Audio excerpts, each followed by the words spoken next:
Dividend Capturing and Weekly Options. Good afternoon, good morning, good evening. This is James Gardino coming to you from Sarasota, Florida, where it's warm, sunny, and beautiful all the time.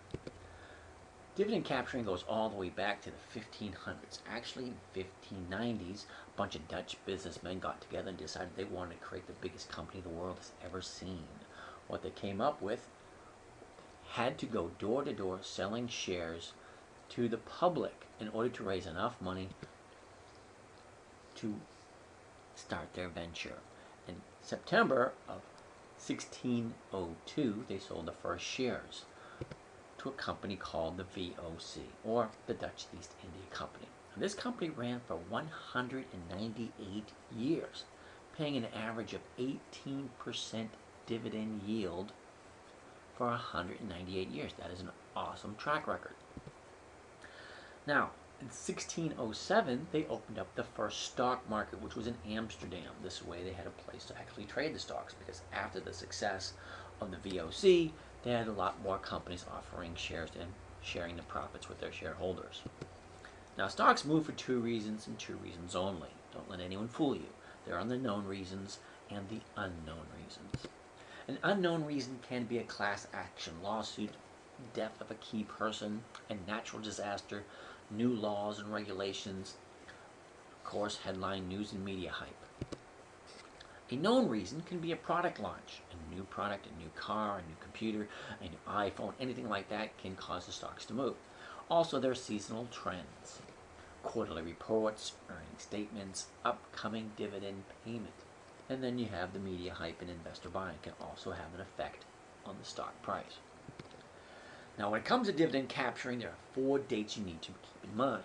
There's the announcement date, where the board of directors tells you what's happening. There's the EX date, which is the last day the stock trades before they pay out their dividend. The date of record is basically the date whoever owns the stock on that date is the person who is going to receive the dividend check. And then, of course, the payout date is when they actually write the checks and you actually get your money. Now, dividend capture is simple to understand and simple to do. You just buy the stock before the EX date. You sell it for a small profit after the date of record. That way you collect the dividend and you sell for the same amount or a little bit more than what you paid for it. And then you just repeat the process. Now, if we go over to FinViz, which is one of those financial websites that gives you all the information on the stock market, they're going to let you know there are 6,718 companies to choose from. Out of all those, only 3,481 companies actually share their profits or pay out dividends. 470 of those companies are offering yields over 5%. And 102 of those companies are offering yields over 10%. Now, if you take the average month, there are anywhere between 20 to 22 trading days. That makes right around 250 or 252 trading days per year. Now, I like to stick with the dividends companies that have consistently increased their payments to their investors. Now, here are 6 lists. The first one is the Dividend Kings. This is the cream of the crop. There are 17 companies that have increased their payments to their investors for more than 50 years. It takes quite a bit to get onto that list. The Dividend Aristocrats is 25 years or more. Now, they have some pretty strict rules in order to make it to that list. Now, we have the Dividend Champions. There's 125 companies that have paid out for 25 years. Then you have the Challenges, which is 160 companies that have paid out for 10 years or more. The Dividend Contenders, 207 companies for 10 years, minimum 10 years. And then the Dividend Achievers is 209 companies that have consistently increased their dividend payments for at least 5 years. Now, here are some of the Dividend Kings. I'm sure you've known some of these companies. You have Diebold, you have Procter & Gamble, Johnson & Johnson, Emerson Electric, Coca-Cola, Genuine Parts, Colgate-Palmolive, Dover, Lowe's.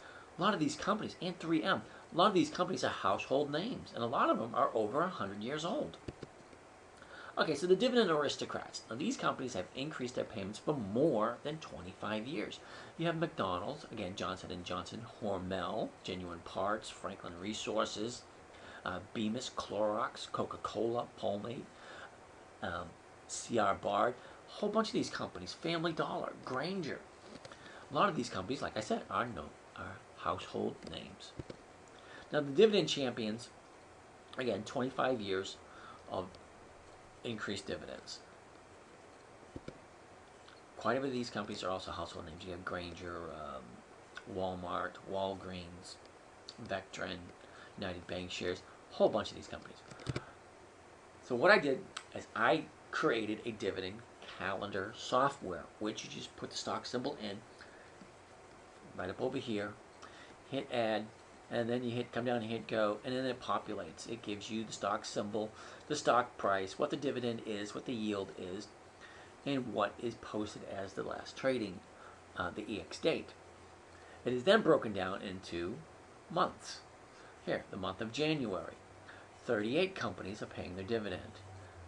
80 companies are paying in February and 75 in March. That right there is the first quarter.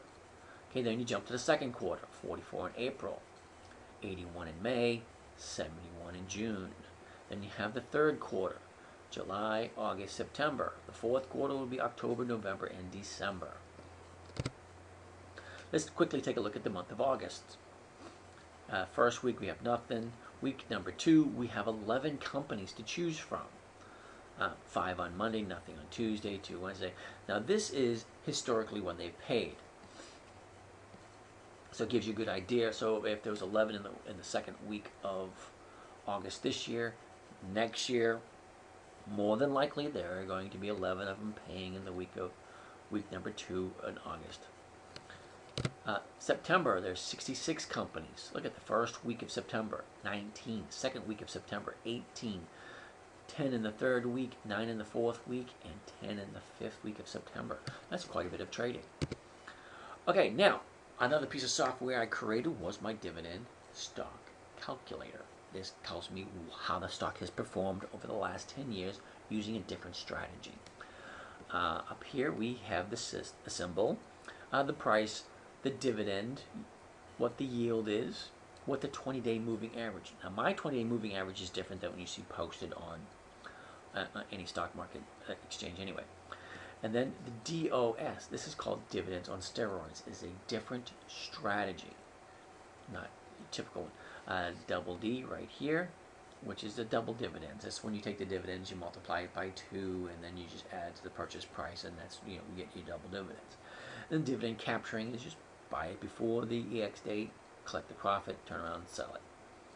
Okay, now this list are companies that have weekly options. That gives you more strategies to choose from. Now, today's list, or I should say this list would have been sent out at the beginning of August. Top of the list is HPY. The price is $47. The dividend 6 cents. Not that great. The yield is even worse, 0.5%. But look at the moving average. It moves on an average of 2% a day. The dividend on steroid strategy, 93% of the time you would have been profitable. Double dividends, 90% of the time. Dividend capturing, 100% of the time. Over the last 10 years, you would have made money using that strategy. And it does have monthly options. Let's take a look at the chart. So, this is what the 1-year chart looks like. You have the low way down here, the high way up here, and where is it trading right now? In between the high and the low. This is what a lot of dividend stocks do. They travel between a channel, between the high and the low throughout the year. You never want to buy it at the top, which is way up here, and you definitely don't want to buy it way down at the bottom unless you're sure that it's hit the bottom and it's going to bounce back up.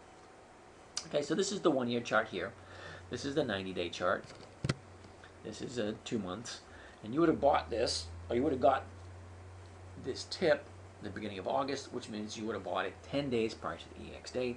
The EX date's right here. 10 days prior to that would have been right here. So you would have got in right about there. Okay, here's a quick snapshot of Thinkorswim's trading platform. Now, the date we're looking at is August 6th. Remember, because you would have gotten this at the beginning of the month, and you would have bought 10 days prior to the EX date, which that date would have been August 6th. The stock opened at 46.20, right? It closed at 46.64, and had you bought at the open, you would have gotten a nice fill. Anyway, I'm looking at a vertical spread, or better known as a debit spread. So we're actually buy one. Now there's so many option strategies. I'm just going to show you this one just to give you a quick idea. Now, if the stock opens at 46.20, why would I be looking at the 40-45 spread? What does that mean? That means I make money between 40 and 45 if the stock closes at expiration above 45. But the stock is already at 46.64. Okay, so just go with me and I'm going to explain to you a little bit further. So the most amount of money I can make is $5, if I'm right. See, difference between 40 and 45 is $5. But I am paying $4.40 for it. So actually, out of that $5 I could make, I'm only making, my profit is only going to be the difference between $5 and $4.40, which is only 60 cents. So why am I doing this if I know I can only make 60 cents? Okay, number one, we know that the stock has moved up 100% of the time in the dividend capturing strategy. Now we're just looking for an indicator to let us know when and how often the stock moves, and is it going to be profitable in our direction when we want to buy it, and when we want to get in, when we want to get out, and when we want to make money. If you'll notice here, the date is August 19th, which is about 2 weeks later. The stock closed at 49 and opened at 48. It was a high of 49.13. But I sold, I got out at $4.80. Not quite $5, but I only made $400. Now why did I do that? Well, several reasons. Reason number one is I'm going to make money between 40 and 45. The stock closed at 49. So it's above the 45. See? Between 40 and 45, closed at 49. Now, if you think about it, if the stock moves up, I make money. If the stock doesn't move at all, I make money. If the stock goes down, you remember, we bought it here at 46.64. It can go down to 45. As long as it stays above 45, I will make money. Okay, so the stock can go up, down, or even sideways, and I'll still make money. So how much did I make? I made $400 off of a $440 investment. Hey man, 400, yeah. So that is a 10% gain on 10 days. 10%, 10 days on a stock I knew was going to go up on that time frame. That's what the software does. The software tells you how the stock has reacted in accordance to the dividend payment coming up. That way, we can make an option play. And the option play we looked at today was the vertical debit spread. Okay?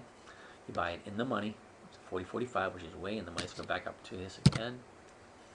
Okay. August 6th, the stock is at 46.64. I wanted to buy the 40.45 because I knew the stock was going to move up, or it could have stayed the same, or it could have went down a little bit, and I still would have made money. Okay, anyway, this is James from 10 Minute Trader. You have a great day.